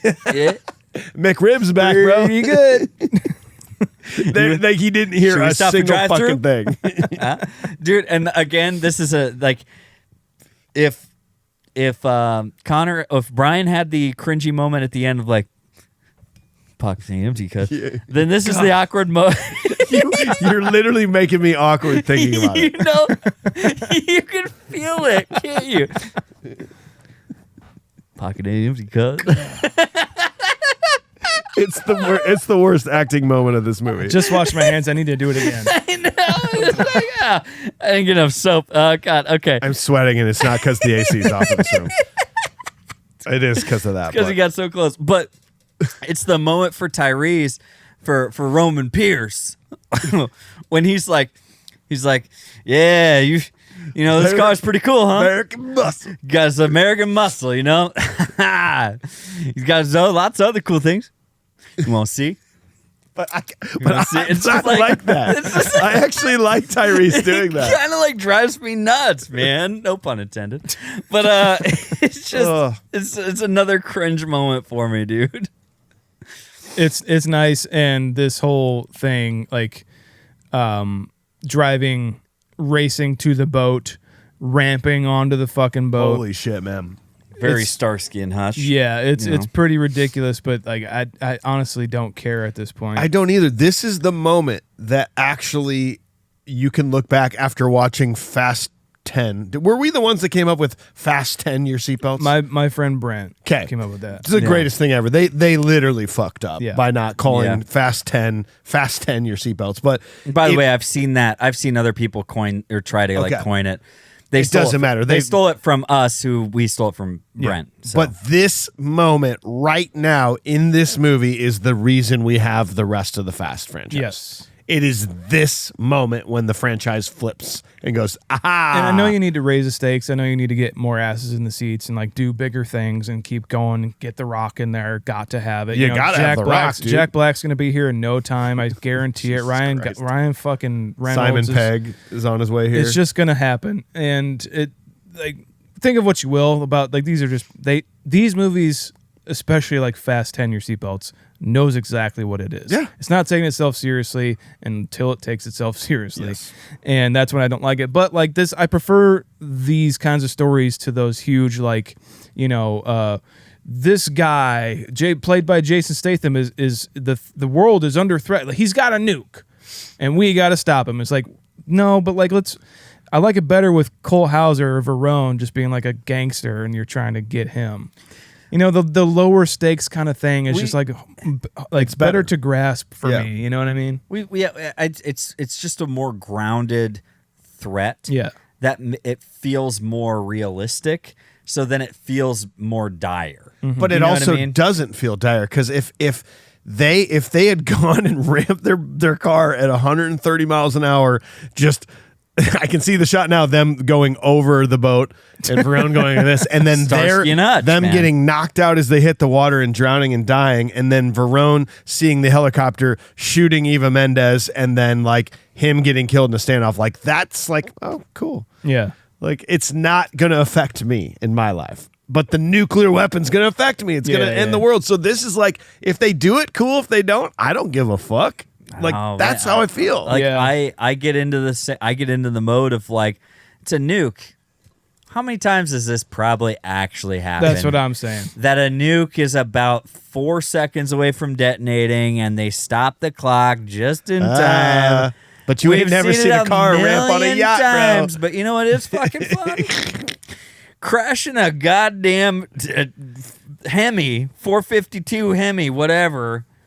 knowing the lay of onto this a little land, that mini there's yacht. actually a perfect sideways ramp, and knowing that this yacht is going 15 knots and you're going 120, and Knowing- that a drug lord is getting put away for 6 months and his money is going into the pockets of other just cop agents. Knowing for absolute certain that the love interest is not like on exactly where the car is going to land. Right. You know, there's that's no, a risk we were willing to take.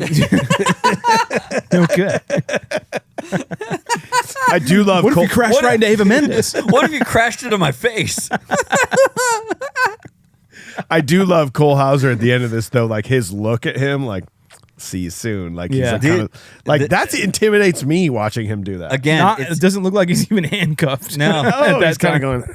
going. it's another travesty, and correct me if I'm wrong, because I have not seen all of the Fast movies. Shocker, but correct me if I'm wrong. It's kind of a travesty that we didn't get Carter Verrone in another. Would have liked to have seen him come Yeah, back, but definitely. Tyrese never came back. They too, make so yeah, he did. Oh yeah, he's in. I think he's in like all of he did. them. Roman Pierce. he sure as shit's not in 4 because I watched that one immediately after this. Isn't It's that like, I Tokyo love Drift? this movie. Fast 5. He's not in Fast 5, but he comes back in Fast. I think number 6, Fast 14? number 7, and then like I think he when- was in Fast 10. Your seatbelts. I think he was too. He became like a part of all that the shit. Yeah. After like once 6 hit, I'm pretty sure. 5. Oh, so yeah, he was in. Okay, whatever. Boom. Fuck you guys. He has a great moment where apparently it was an ad-libbed that that he makes a comment at The Rock, and he comes in, he's like, and The Rock comes back and he says, "Not as bad as that big bubble head of yours." And it's just fucking ludicrous lights up, just fucking behind the scenes, and they kept it in. It was fucking Good. brilliant. Oh yeah. But yeah, no, you know what? Landed on Eva Mendez's face. Landed on Carter Verrone. Doesn't matter, guys. They're walking away with some cash in their pocket. That look Ava Mendes gives him, Yes. a better look than that.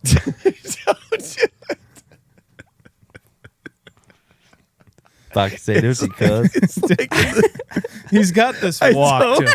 He's got this walk. Like on his analyze. on his tippy toes a little bit. Dick first, man.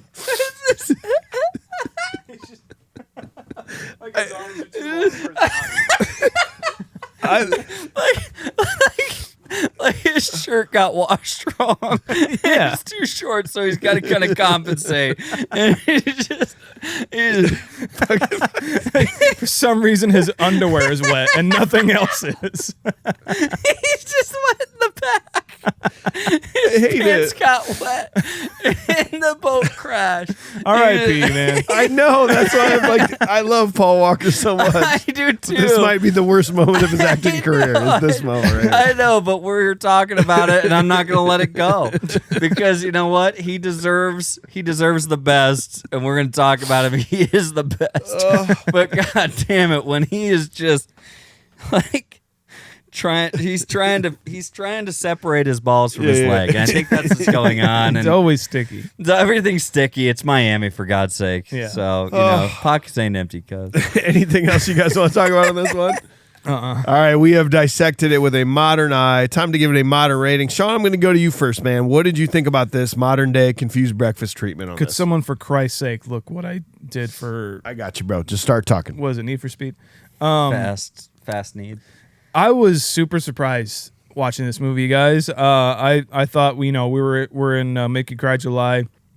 I haven't seen this since my friend Jordan and I watched it on DVD, and I was like, okay, well, yeah, we're just gonna rip this one apart, and it's gonna be really fun. And I think we did, and it was. But I think there's some merit to this movie, and I was entertained and fully in on the story, the direction, a lot of the acting, the whole way through, and I was just kind of in it the whole time, and I had a blast, and I gotta think that I like it better than the Fast and the Sean, Furious. you gave Fast and the Furious a 7.8. What? That's what this says. Mine says 7.7. Still. 7.8. Well, that's what it says, man. Yeah, that's what you got to work with.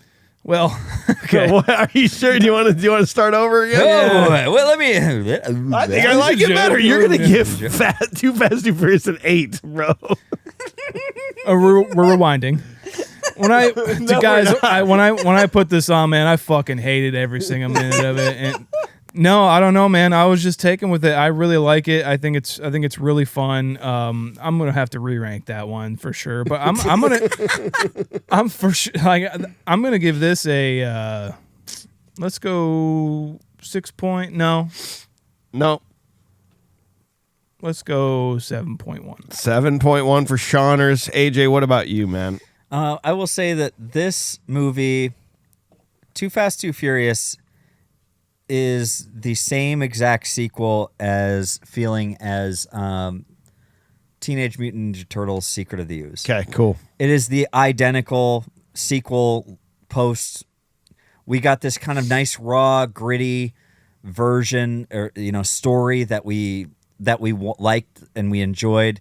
We said it 100 times. It was Point Break. Number one was Point Break. It was a cop movie, but it was embedded in the street racing culture, just like Point Break was embedded in surfer culture. And it felt really raw. It felt that way to me. And number two is this like colorful version that's just like, it's like the cars are brighter. There's more girls with crazier, weird outfits. There's crazier stereos. Like, how much can we like church this up so that way people will come back, And it worked. I'm not saying that it's bad, but I don't think that it is as good as the original of what we got. And I think that they kind of figured out, they kind of got back into it. That being said, I agree with Sean, what you said kind of near the beginning. I think that this is maybe a more well-directed movie. Mm-hmm. I just don't I think that something worked against it. Maybe it's the scripting that doesn't hold up to the same way as the original one. It doesn't feel, there's an authenticity to the first one, whereas the second one tends to lack. And that's really what I feel in a nutshell. That being said, I don't think it's that far behind though from the first one. So I think I gave the first one a 7.1 is what I saw. So I'm going to give this a 6.8. 6.8 for age. Yeah, I went into this expecting that I was going to hate this so much that this was Speed 2 all over again. But man, this is like, I needed this to get me out of the last couple movies we watched. Yeah. And I genuinely enjoyed this. I watched it 3 times. I went back and watched the first one. I went and watched the fourth one. Molly kept going, "What are you doing?" I'm like, I love it. Letting it roll, baby. Never walk away from a heater. You come home from the gas station, you got like 4 bottles of Nos. Yes, dude. I saw that Sobe logo on the wall. I should drink a Sobe, man. Can I ask you guys this? I'm sorry. Well, I'll ask you after this. Go ahead, the hip hop soundtrack was incredible. The moving to Miami was a great choice. Like, Vice City had just come out, and I was like, this is Vice City. Like, I love the vibe of it. The first one's still better to me. I gave the first one a 6.5, but I just thoroughly enjoyed watching this. The experience was great. The movie overall not as great, but I'm going to give it a 6. Let's go to executive producer Josh Miller. He says, honestly, that's a tough watch, especially with a critical eye. I'll say it now. It's easily the worst of the franchise and by a pretty solid margin. It's the sequel no one asked for, yet the movie that cemented the franchise's junk food cinema. It's the equivalent of finding a gas station hot dog that's been on the roller for 3 days, eating it anyways, and high-fiving for surviving. It's so dumb it loops back around to awesome. The cars are cool. The dialogue is awful. Were the special effects considered good when it came out? Did I mention the cars were cool? Except for that piece of shit Gen 3 Eclipse. Granted, this was before the Evo made its way to America, but I feel it's what preceded Mitsubishi's downfall. I'll fight anyone that claims that thing was a good car. We can all agree that Paul Walker can't act his way out of a paper bag, but the dude is wildly charismatic. Did you guys ever watch Running Scared? Yes, we've talked about it many times. The only movie Paul Walker did a good job with his character. This movie has one of my favorite cars of all time, that Yenko SYC. If only I had a cool $400,000 sitting around, I'd pick one up. Granted, not the movie versions, as they were clearly reproductions. It's wild to think that in 1969 you could have bought one for $4,500, which is around $40K in today's dollars. Yeah. I could talk for hours about cars in this movie and the rest of the franchise. I'll leave it with this. This is my first rewatch in years, and it's exactly what I remembered. It's bad, it's good, it's bad again, but I'll probably watch it each time it finds me. I won't go find it. I'll save that for Tokyo Drift, the best of the series in my opinion. I can't wait to hear what you guys have to say. Modern day score 5.99999999. That's going to take us to a 6.47 as a group, which it feels about right, guys. That's going to actually tie it with Days of Thunder in the 167 spot, and I fucking love it. Somehow there, right? Very fitting. Yeah, I fucking love it there. That fits very, very well. I have to ask you guys in Tokyo Drift, thank you for bringing it up. Like mine auto played Tokyo Drift like 3 out of the 5 times.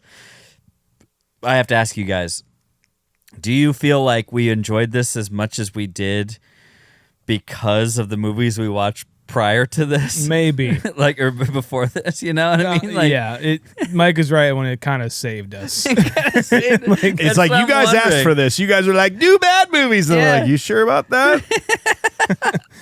I just had to know. I had to know. Because it's like, after watching Howard the Duck, this was like fucking pure cinema. This was like 2001 Space Odyssey. This was epic. I did just ask ChatGPT a porn parody name. Two Fists, Too Curious. Yeah. Holy shit. Nailed it. Who ain't? Well, we hope you enjoyed the episode. Thanks for being here. We are done with Make You Cry July. Next week, all 70s in the month of August. We're starting with AJ's favorite movie, Dawn of the Dead, followed by The Sting. And if you're new to the podcast, go back this time last year, American Movie. That made it into, I believe, our consensus top 10 or 15 after watching that. So, I think so. Go check that bad boy out. We're probably going to find a zombie movie that I don't like. So let's do it. I think you're going to like it. You think so? I think I like it, baby. Right. We got Logan on the controls here at Upload Media Group. Learn more at uploadmediagroup.com. Make sure you send a carpet cleaner and an AC guy our way because we're having troubles in our studio office. And learn more about our network, Cloud 10 at cloud10.fm. That's it for us. Goodbye. Bye. Later, cuh. Forget about it, cuh. Thanks again for listening, guys. We really appreciate it. Make sure you're checking us out on YouTube here in the studio, hanging out with us live and in person in the studs. Check us out on social media. Search for Confused Breakfast at Confused Breakfast anywhere on social media. And please leave us a review. 5 stars on any platform that you're listening on. Write us a comment on Spotify or an Apple Podcast. Write us a review. We love to read them. Go to confusedbreakfast.com as well to see the merch that we have. You can see the shirts. We have new shirts up there. It's awesome. I believe it. You can go to confusedbreakfast.com as well to see the ratings of the movies that we have covered. You can see AJ's ratings. You can see Mike's ratings. And you can see my ratings and the show's ratings overall. Goodbye. I love you. Thanks to Brian on the controls here at Upload Media Group. Learn more at uploadmediagroup.com. And learn more about our network, Cloud 10, at cloud10.fm. We love you so much. Go on to the next video.